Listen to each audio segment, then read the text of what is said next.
বিসমিল্লাহির রহমানির রহিম। আসসালামু আলাইকুম ওয়া রাহমাতুল্লাহি ওয়া বারাকাতুহু। সুপ্রিয় ভিউয়ার্স, কাছে ও দূরে, দেশ ও বিদেশে যে যেখান থেকে আমার ভিডিও দেখছেন তাদের সবাইকে আমার আন্তরিক শুভেচ্ছা ও অভিনন্দন। তো ভিউয়ার্স, আবারও ক্ষেতের ভিডিও নিয়ে হাজির হয়ে গেলাম। তো দেখতেই পাচ্ছেন এই ক্ষেতটা কিন্তু সিদ্দিক ভাইয়ের ক্ষেত। আজকে সিদ্দিক ভাইয়ের ক্ষেতের ভিডিও করতে এসেছি। তো এই দেখেন সিদ্দিক ভাই যে কর্মচারী রেখেছে, সে কিন্তু ওই যে ক্ষেতে বীজ দিচ্ছে। তো এই ক্ষেতটা কিন্তু আগে ভিডিও করেছি। আগে এটা ঢেঁড়স ক্ষেত ছিল, ঢেঁড়স বেচা শেষ। এখন কিন্তু এই ক্ষেতে শাকের বীজ দেওয়া হয়েছে। তো এই যে দেখেন সিদ্দিক ভাইয়ের ট্রাক্টর এখানে পড়ে আছে, মিনি ট্রাক্টর। ভিউয়ার্স, এই যে ক্ষেতটা, এই ক্ষেতে কিন্তু এই যে সিদ্দিক ভাইয়ের সহকারী কিন্তু সার বীজ দিচ্ছে। তো এই দেখেন তার ক্ষেতের পাশে সুন্দর একটা আম গাছ আছে, ছোট আম গাছ, কিন্তু প্রচুর আম ধরেছে গাছে। এই দেখেন কি পরিমাণ আম ধরেছে গাছটাতে, ছোট্ট একটা গাছ।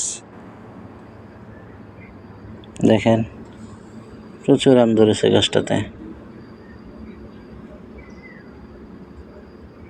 তো ভিউয়ার্স, ভিডিও ভালো লাগলে অবশ্যই লাইক, কমেন্ট ও শেয়ার করে অন্যকেও দেখার সুযোগ করে দেবেন। আমার ভিডিওতে প্রথম হলে অবশ্যই আমার চ্যানেলটা সাবস্ক্রাইব করে বেল বাটন অন করে রাখবেন। আমার ইউটিউব চ্যানেলের নাম হচ্ছে মুক্ত টিভি। ইউটিউবে গিয়ে MUKTO/TV লিখে সার্চ দিলে আমার চ্যানেল চলে আসবে। তো দেখতে পাচ্ছেন এই যে ভাই কীভাবে বীজ দিয়ে যাচ্ছে। বীজ না দিলে কিন্তু পোকামাকড়ে শাকগুলো নষ্ট করে দেবে। তো এই ক্ষেতে কিন্তু ডাঁটা শাক আছে, চাবিভুঙ্গা শাক আছে, আর আছে লাল শাক। তো এখন মাত্র বীজ দেওয়া হয়েছে, ছোট ছোট চারা হচ্ছে মাত্র। আশা করা যায় 15 দিন পরে শাক বড় হয়ে যাবে। তো দেখেন এই যে শাক, এই পাশটা তো সবে ছোট ছোট চারা হচ্ছে। এই যে এগুলো কিন্তু লাল শাকের চারা।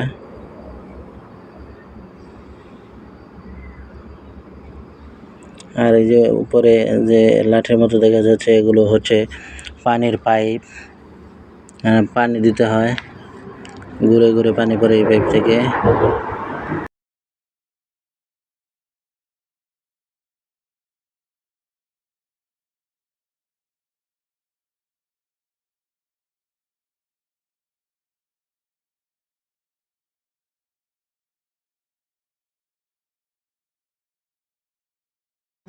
তো ভিউয়ার্স, এরপর দেখবেন এই যে এটা কিন্তু সিদ্দিক ভাইয়ের করলা ক্ষেত। আগে দেখিয়েছি শাক ক্ষেত, তো এটা কিন্তু করলা ক্ষেত।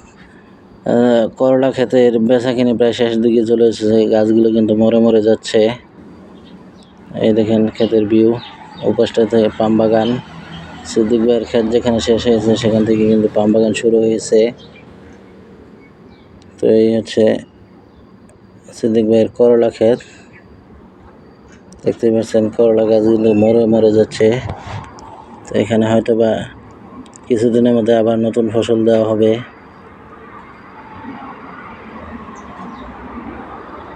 এখনো গাছে কিছু কিছু করলা আছে। এই যে দেখেন, এই যে করলা দেখা যাচ্ছে গাছগুলোতে।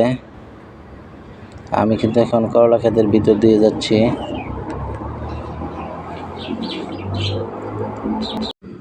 এই যে আমি কিন্তু করলা ক্ষেতের ভিতরে যে ফাঁকা জায়গা আছে সেখান দিয়ে সামনের দিকে চলে যাচ্ছি। সামনে আরও ক্ষেত আছে সিদ্দিক ভাইয়ের। তো এই দেখেন করলা গাছগুলো কিন্তু অধিকাংশই কিন্তু মরে মরে যাচ্ছে ভিউয়ার্স। এখনও করলা কিন্তু দেশি করলাগুলোর দাম এখনও 5 রিঙ্গিত করে বিক্রি হয়, ছোট করলাগুলো। এই যে, তো ভিউয়ার্স, ভিডিও কেমন হয়, ভিডিও কোয়ালিটি কেমন অবশ্যই জানাবেন। তো এখনও কিন্তু গাছে করলা আছে, গাছ মরে মরে যাচ্ছে, তারপরে কিন্তু গাছে করলা আছে। তো এই ক্ষেতটাকে কিন্তু সিদ্দিক ভাই নতুন করে সিম গাছ লাগিয়েছে। এখানে আগে অন্য ফসল ছিল।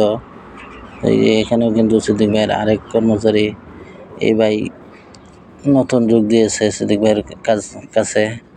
মাত্র 4-5 দিন ধরে এই ভাই কাজ করছে। তো এই যে ভাই কিন্তু সিম গাছে বীজ দিয়ে দিচ্ছে, দেখতেই পাচ্ছেন। সিম গাছগুলো নতুন লাগানো হয়েছে। এই দেখেন কীভাবে মাচা দিয়েছে সিম গাছের, একদম ছোটো করে মাচা দিয়েছে। এই যে তো গাছে গাছে কিন্তু প্রচুর ফুল আসতেছে।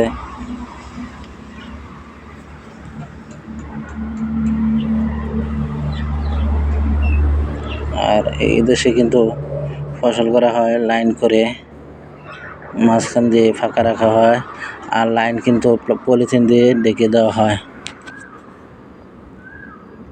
এই দেখতে পাচ্ছেন সবগুলো লাইনে কিন্তু পলিথিন দিয়ে ঢাকা আছে। এটা হচ্ছে পানির পাইপ, এই পাইপ দিয়ে ঘুরে ঘুরে পানি পড়ে। মালয়েশিয়াতে কৃষিকাজ করে কিন্তু প্রচুর উপার্জন করা যায়। এই যে দুই ভাই কাজ করে, এদের বেতন কিন্তু 2000 রিঙ্গিত করে, থাকা খাওয়া সম্পূর্ণ সিদ্দিক ভাইয়ের। এদের থাকা খাওয়া বাদ দিয়ে কিন্তু 2000 টাকা করে বেতন দেওয়া হয় এদেরকে। তো ভাই কৃষিকাজে পরিশ্রম করতে হয়, রোদে পড়তে হয়, কিন্তু কাজ করতে পারলে ভালো বেতন পাওয়া যায়। আর যদি নিজে জায়গা লিজ নিয়ে করা যায় তাহলে তো আরও কামাই ভালো হয়, ইনকাম ভালো হয়। তো এই যে সিম ক্ষেতটা দেখতেই পাচ্ছেন, এই ক্ষেতটা কিন্তু নতুন করা হয়েছে। তো ভিউয়ার্স, ভিডিও ভালো লাগলে অবশ্যই লাইক কমেন্ট ও শেয়ার করবেন। আর আমার ভিডিও প্রথম দেখে থাকলে অবশ্যই আমার চ্যানেলটা সাবস্ক্রাইব করে বেল বাটন অন করে দেবেন। আর এটা হচ্ছে সিদ্দিক ভাইয়ের নতুন করলা ক্ষেত। এই গাছগুলো কিন্তু দেখেন অনেক তাজা। তো এদেশে পরিশ্রম করলে, কৃষিকাজে বিশেষ করে পরিশ্রম করলে পয়সা পাওয়া যায়। নিজে সবচেয়ে ভালো হয়, নিজে জায়গা লিজ নিয়ে কাজ করলে, ফসল উৎপাদন করলে সেখানে ইনকামটা বেশি হয়। দেখতে পাচ্ছেন সিদ্দিক ভাই কিন্তু 2জন কর্মচারী রেখেছে সাথে। এই যে এটা হলো সিদ্দিক ভাইয়ের নতুন করলা ক্ষেত। করলার দামটা সবসময় বেশি থাকে।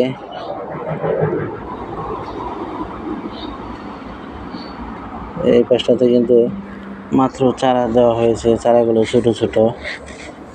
ওই যে দূরে দেখতে পাচ্ছেন এই পাশের চারাগুলো এখনো মাচায় উঠতে পারেনি, ছোট ছোট চারা। আর এগুলো কিন্তু মাচায় উঠে গিয়েছে। তো ভিউয়ার্স, সবাই ভালো থাকবেন।